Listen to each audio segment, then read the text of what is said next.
For this Native American Heritage Month, ABC's Morgan Norwood sat down with Wells Fargo's head of Native American banking to discuss tribal representation in finance and why it's important.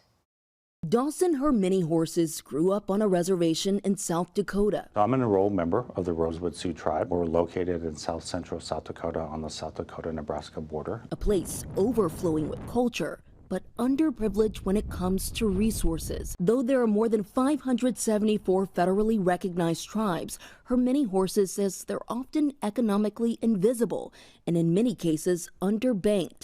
I think a lot of it has to do with kind of like the rural nature of tribal communities. I think most tribal populations are in parts of the country where there aren't a lot of cities or suburban areas. It's why he's passionate about the work he does at Wells Fargo as head of Native American banking. Part of my role at Wells Fargo is to kind of help our different teams understand how to lend and underwrite loans to some of the businesses, tribal governments, and kind of tribal housing authorities. So my role is really one of an educator, right? And I help our bankers and our credit teams and our risk teams really understand some of the nuances of working in the tribal community.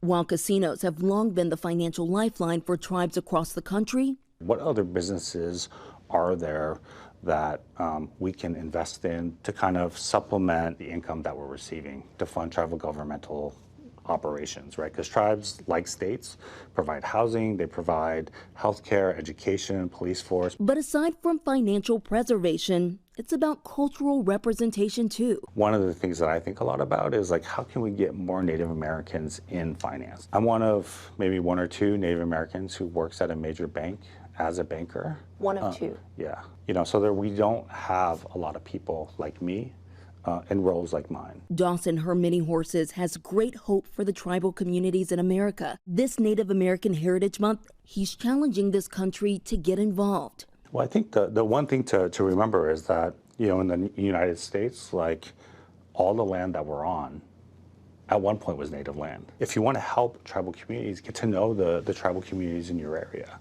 Morgan Norwood, ABC News, New York.